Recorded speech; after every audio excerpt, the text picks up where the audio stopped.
get for you? Coming right up. Nice and cold. Last ride before Can I get she's you a anything else? bride. Get her while she's hot. You got it. Taylor, stop it! So Just the right amount of embarrassing. pops. Just wait till you Will that be see everything? the next dare Oh card. god, you are You'll relentless. notice a hint of chocolate. Like, Can I keep get you it anything real. else? What are you gonna do, sue me for it? Nice and Oh cold. wait, she already did. Will that be everything? Just the right amount of pops. Can I get you anything else? Sure.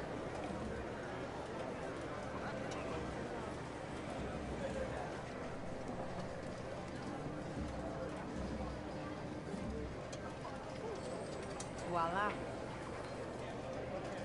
Last ride before she's a bride. Get her while she's hot, boy. Taylor, stop it! So embarrassing.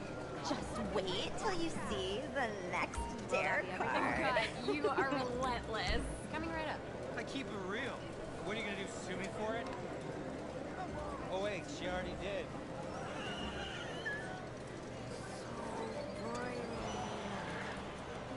Down the hatch.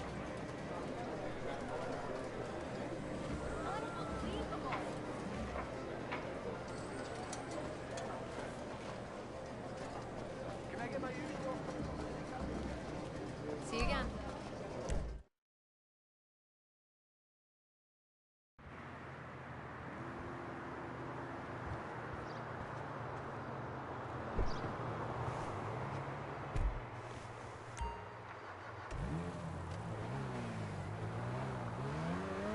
That is...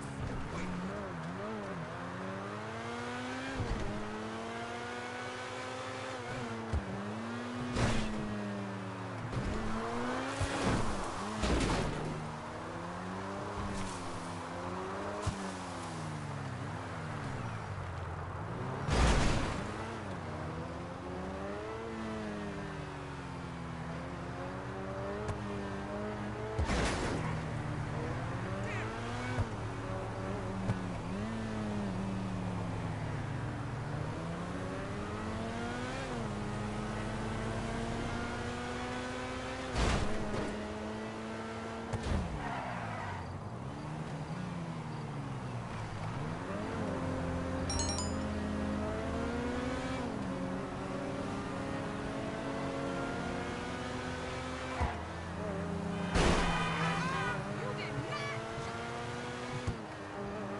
You're through to your garage. You, need me to bring you a ride? It's coming at you.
I just learned about something extraordinary, a situation from 1997 that somehow I was unaware of.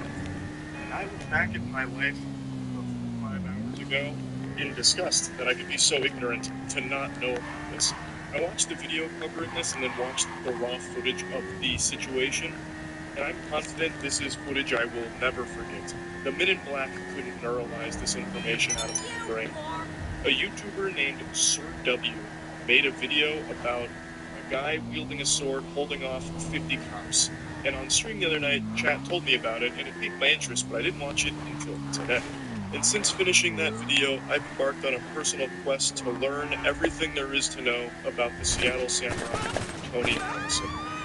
Unfortunately, all the information has been lost to time, or perhaps it's a little more dubious than that. Maybe a government cover-up to keep it under wraps because he was too powerful with the katana. I don't really know, but unfortunately, I don't have any results to showcase for my hours worth of trying to deep dive. But I still wanted to talk about this story and show you Sir W's video, as well as the raw footage of the police standoff with the Seattle Samurai. With nothing but sunglasses and a samurai sword to his name, this man held off an army of police officers for 11 hours and just stood there. His name is Tony Allison. But on this day, he insisted that everybody, including the police, refer to him as Apollo. And it all started with him doing nothing. Yeah, April 3rd, 1997, a date that Seattle still bears the scars from. A date that is etched into the tablets of time, never to be forgotten. Except by pretty much everybody, it seems. Sir W, the YouTuber here, even mentions how surprised he was that no one else had covered this story, and I am equally as surprised now after having learned it. It is outrageous. So, it was just a normal, peaceful afternoon in Seattle, and then we witnessed the birth of the last true samurai, Tony Allison, who was walking around brandishing his trusty blade, and some of the civilians were a bit disturbed by it, weirded out. Why is he walking around with a sword? Eventually an off-duty officer followed him around because he found it to be odd as well. Now, Apollo was suspicious of this guy following him, and rightfully so. I would be as well. So he took what the cop describes as a defensive stance with his sword at the ready, which is understandable in a defense situation like this. And sadly, that was enough for the off-duty cop to call his buddy. And they would remain in that same location for the next 11 hours. As quite a few of the YouTube comments point out, this entire situation is the very definition of he's just standing there menacing. At no point does Apollo ever use his blade, he doesn't swing it, he doesn't get aggressive or show any signs of trying to draw blood, he's not trying to carve flesh from bone or anything, he's keeping his Bushido arts under wraps. Or anything, he just sits there wielding the blade for 11 fucking hours, and he is striking some mean power stances, like, he is looking like an anime character. It looks like a video game idle animation from a lot of the footage I've seen for 11 hours, as like 50 officers surround him and try and talk to him. Now, his name is Tony Allison, but he wanted to be called. He didn't really communicate with the authorities aside from a couple of like sentences that he said. One of the things that he requested he's a pretty badass name. Almost as badass as Gamer Subs, the best beverage ever invented. We all know this. Everyone in the flavors of Gamer Subs is the best fluid that has ever graced this planet. And I'm happy to announce their newest product, Gamer Soups, which is just like ramen. The last month or so, all 8 of us at the warehouse have eaten this for breakfast and lunch pretty much every day, so I can confirm that full-grown adults can survive on a diet consisting solely of Gamer Soups. It's really just that simple, no misleading marketing mumbo-jumbo about this being some super healthy alternative turbo that's going to be better for your body than not or anything. It's just good for you. So Gamer Soups is live right now. I'm going to link everything in the description. You can follow their Twitter, follow their Instagram, or get yourself some Gamer Soup of your own. Big thanks to them for sponsoring. Seattle, Washington. An explosive standoff begins when a man brandishes a samurai sword on a downtown sidewalk. A friend of the man confirms authorities' worst fears. Yeah, I know how to use the sword. Everyone's worst nightmare has just come true. Just like Roronoa Zoro, it turns out Tony Allison is aiming to be the best swordsman in the world, I guess. I don't know, they said that this guy is a friend of Tony's and that apparently he knows how to use the blade. Look at you two together. What a lovely fucking couple. Or anything on the matter, or if Tony, like, does, you know, performances with the sword or something. I don't know. I feel like if you're studying showcasing your abilities to others, you want to keep the secret in case shit gets hairy, right? You don't want to reveal your techniques to a potential opponent. So I feel like when he was interviewed and asked, does he know how to use the sword, he's like, yeah, fuck yeah. I'm sure he does, probably. And to be fair, I feel like if you have a sword, it's kind of intuitive. You swing it a lot, and maybe you thrust and stab it a bit. The police quickly cordon off the block. Everybody on the curb! A SWAT team arrives and surrounds the man. They begin talking to the suspect, trying to persuade him to drop his weapon. They got the whole force out here like they're trying to apprehend Cobra Commander. I'm assuming there was no other crime going on in Seattle because they got the entire department to come down here for a fucking field trip. Maybe crime stood still, like for this entire day, just watching the Seattle Samurai standoff. I don't really know, but it's a huge response, and they're trying to find him. But like I said, he wasn't in a very talkative mood, aside from letting them know that he wants to be called Hollow. Now, according to Sir W's video, they tried to bribe him. I'll go ahead and play this section for you. Got there. Apparently, they tried to bribe the samurai sword out of his hand with a glorious sum of $50. So you take one look at this guy and guess how he responded. But the police did not give up here. Now they went back to the drawing board and came up with another offer. I can't make this for him a big man. No, I'm serious. This is real. They offered him a big. This is targeted. And they assumed since he was unmoved by this, he must have a mental health issue. So they tried triggering schizophrenic urges. Of course, he was unmoved by these childish tricks. Continued to stand his ground. So Now, from all the research I've done, and keep in mind, there's only so much available. I guess a lot of information may have been lost in the Library of Alexandria. In this case, God only knows where all of this is vanished. I feel like this is something that media would have loved to do a little more digging on, but perhaps not. From everything I was able to cobble together, I can find no official sources from like the old newspapers or old articles about it that confirm whether or not they tried to bribe him with $50 and a big one. Sir W mentioned two of his main sources, and this information appears on this one, where it says that they offered him $50 for a sword, he ignored their bribe, they attempted to Big Mac, and got him fast. But this site was making a joke out of the situation. Like, this post is clearly just playing around with it. It's not like 100% serious. Though the situation is real, this isn't just like a factual, play-by-play of what was really going on. So I feel like there's potential that this just slid in here as a joke. Just a little bit of baloney, some fucking dirty barnacles to spice it up and make it a little wackier and not real, because this appears nowhere else. Now, I'm not saying it's impossible, it's potential that they did try that. Just to me, it sounds a little far-fetched and unbelievable. I just can't imagine one of them going on the horn and being like, "Hey, bud, drop the sword and we'll give you $50 and this Big Mac that Bill was going to give to his kids after the shift today." Like, it just doesn't seem like something they'd really try. But who knows? Again, this whole thing is already ridiculous, so it's possible.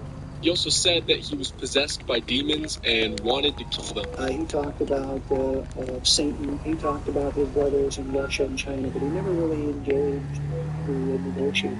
Now, I'm going to go ahead and jump ahead here. It turns out that Tony Allison suffered from schizophrenia and manic depression and had previously spent 10 years in a mental hospital and even had a previous criminal charge of second-degree assault with intent to rape. So he's not exactly in his right mind, as you might imagine based on what you can see in here. But the suspect is irresponsible. Never once did this individual try on occasion he would shout out some things about Apollo and Satan and things like that, but we never were able to establish any sort of a conversation with him at all. As Commissioner Gordon states there, they couldn't really communicate with him aside from the mention of Apollo. He also talked about brothers at some point, as well as Satan.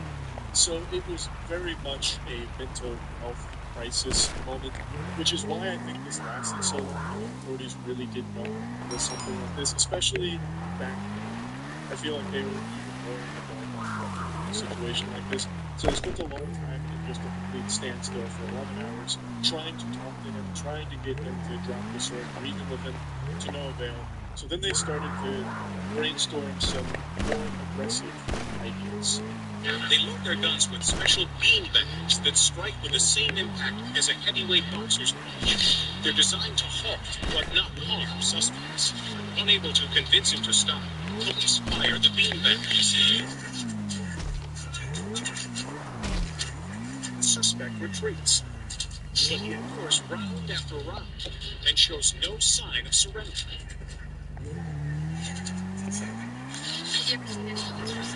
An immovable force. What a titan. I almost feel bad for the beanbags that struck his body. They probably just fucking exploded on him and just vaporized. I tell you, The katana he's wielding is not the only thing made out of steel. His muscle is also made out of steel, forged just as powerfully as that blade he uses. But he did retreat. He didn't necessarily like getting hit with the beanbags. As night falls, the man still refuses to relinquish his razor-sharp sword. 8 hours have passed, and police must try to disarm him another way. The man lays down, but the man shakes off the tear gas with almost superhuman strength, never releasing his weapon. They tried to tear gas him, which he just shook off with ease. He looks mildly uncomfortable with the tear gas. It actually is like borderline superhuman. The SWAT team has one final option: use fire hoses to remove his soldier. In a highly orchestrated maneuver, police pin the suspect down with a ladder, pole, and riot shield. And that's how the last samurai was defeated. An 11-hour stand. As the YouTube comments also pointed out, very few samurai throughout history can ever claim that they held off an army for 11 hours alone on the battlefield. So a very impressive feat. The fire hoses knocked him down, and then they said that they did a textbook maneuver, claiming that what they did next was by the books, like really, standard procedure pretty much, where they pinned him with a ladder and a pole and a riot shield. To me, that doesn't really seem like something they practice. That's probably not in any SWAT training textbooks, I would imagine. Of course, I'm not SWAT trained. But that just seemed like they started to improvise. Like when he fell, they're like, all right, what do we got? Give me that ladder, grab that broomstick, and then your riot shield, just sit on top of it. All right, go. And then they did, and it happened to work. So after this, he was once again put in another hospital, from what I've read, and he hasn't been seen since. Except Sir W actually did a bit of super sleuthing of his own and may have found evidence that the Seattle Samurai is still out there. 2021, a dad was with his son at Bitter Lake Playfield, and while passing by a homeless encampment, spotted this distinct shiny object sticking out of the debris. Now, the location of this park happens to be about 50 miles away from Western State Hospital, or a mere 8.2 miles away from where this whole thing began. That's one of those stunning moments in a movie where the audience just goes, "Ooh," like a huge gasp. What a great find from Sir W there, because that does look like the same blade that he was wielding, and it's pretty close to where this standoff happened. And it's also such a cinematic conclusion, it actually looks like the end to a Dark Souls game. After you beat the final boss and the final cutscene's playing, and then it's just like your +10 moon veil stuck into the ground there. Like, that's what that whole scene played out like. Now, of course, it's not really a happy ending, because it seems, if this really is him, that he is still homeless and must not have gotten the help that he needed, which is extremely sad. Really, the whole situation is very sad, but it's one of those odd things that I can't believe actually happened, and even more peculiar is that nobody has ever really talked about it. So yeah, big thanks to Sir W for shining a light on this story. It was a pretty fascinating one. That's about it. Yeah.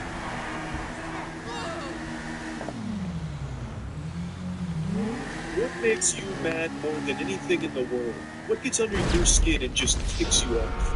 I know that this is an iconic question once posed by the great Ned Schneebly in School of Rock, but it applies to what I want to talk about today, because for one unhinged psychopath, the answer to this question was so baffling, he ends up throwing his life away for something extremely insignificant. We've all got mad at small things, right? Trivial shit that doesn't matter, whether it's, getting killed in a video game that you think is the result of flag. You need something, huh? One of your rides? Let me know. The eyeballs, you don't like the way they look at you, and it makes you feel a little uneasy, and it makes you upset, perhaps. We've all got mad at something mundane. But it's coming at you.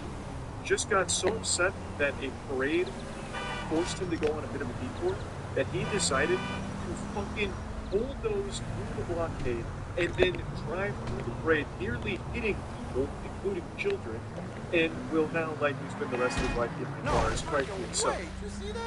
This is an individual with a severe case of stick-it-to-the-mafiosis. He lost his mind, and he filmed himself doing it the entire time, by the way. all because of a slight detour for a parade. Now, there was one intellectual in chat last night that for some reason his comment was so stupid that it's sticking with me and just marinating in my brain about this story. He said, "Why is he getting punished? No one got hurt." Brother, let me sit you down in a stupid chair real quick. You can't bulldoze through a blockade, and keep in mind, I haven't shown you the video yet, but I will in a second. There is a scene, like straight out of an old 90s action film, where he like ramps his car up on 2 fucking wheels in order to squeeze through the blockade more efficiently and blast through the parade. You can't do that because you're endangering all the lives around you. I can't believe that that even needs explaining in any capacity at all. It blows my mind that I even need to tell you why that's bad. Especially when we've already seen a couple times in the past someone using their vehicle as a weapon during parades where they hit and kill people. Even if his goal wasn't the attempted murder of people at the parade, he almost hit people, and this easily could have ended up in a situation where he did hit, harm, or even kill people from this reckless action. So just because he narrowly avoided a fatal catastrophe doesn't mean that he shouldn't be punished. He is not fit to be in society. And not only that, I'm going to go ahead and give away a big spoiler, he's also a fucking pedophile. He has a rap sheet that extends for like most of his life, and a lot of the crimes involve sex crimes with minors. I'll just go ahead and play you the news segment here that we went over on stream. You see the video of the guy driving through the Portland parade? Oh, that was so fucking weird, yeah. He didn't hit anyone, but it was... I didn't see the whole video, but I saw like the first bit. Dashcam footage obtained by NBC affiliate KGW. Brave showing it. No, he doesn't hit anyone. I don't exactly. They said road rage, but I don't exactly know what it was in particular. But for some reason, he just drives to the parade and just drives fucking through it. It's crazy. It was unhinged. Frustrated, stuck in traffic due to road closures, clearing the way for Portland's floral parade. Yes, and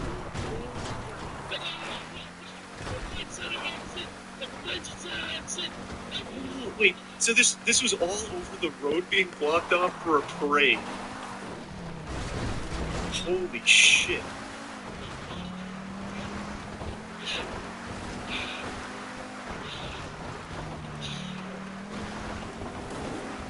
I don't think I've ever been that mad over anything in my life.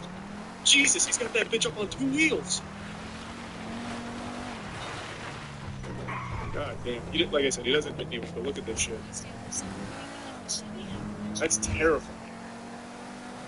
This is his camera POV. Well, yeah, obviously it's his camera POV. They didn't put like a drone on his hood or anything.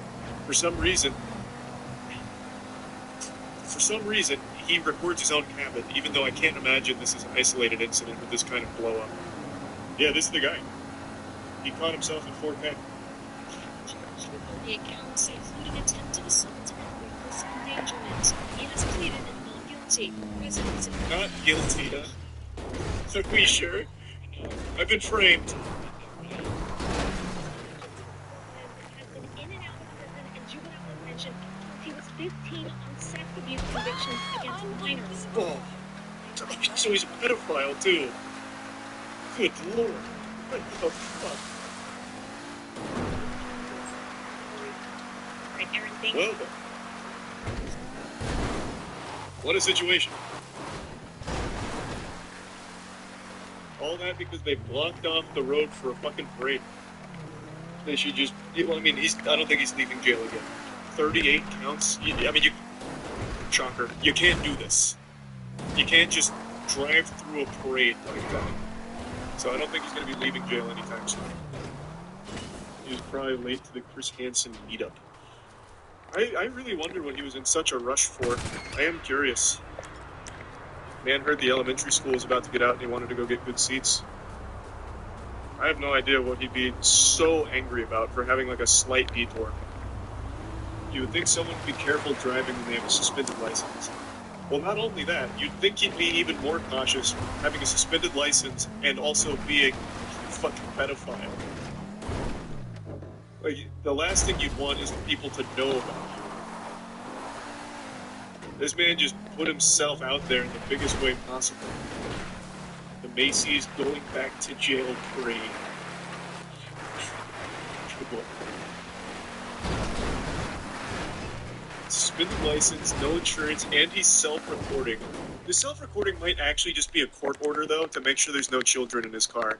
Like, I can't imagine this guy would be self-recording on his own volition.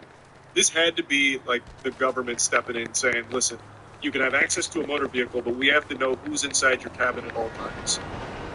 The gall to plead not guilty, though, when he records himself doing it is incredible.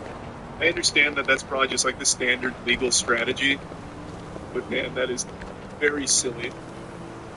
Keep in mind, this is all alleged, of course, yes. He allegedly drove through the parade while recording himself screaming and running through this entire celebration, and then parking his car. It could have been anyone. We don't know yet. It was all AI. That's going to be a real legal defense strategy pretty soon. Your Honor, that's not my client. It's a deep fake. My client can't even make this face. I want to show you a bit from his dash cam perspective here because it's diabolical. He goes over the traffic cones and now he starts speeding up. He's treating this like it's a game of Grand Theft Auto 5, so he pops it up here. He's got his action movie stunt going on. He goes through the bigger blockades and the bigger trucks, and then he gets around to the actual parade. And this is where things get really scary.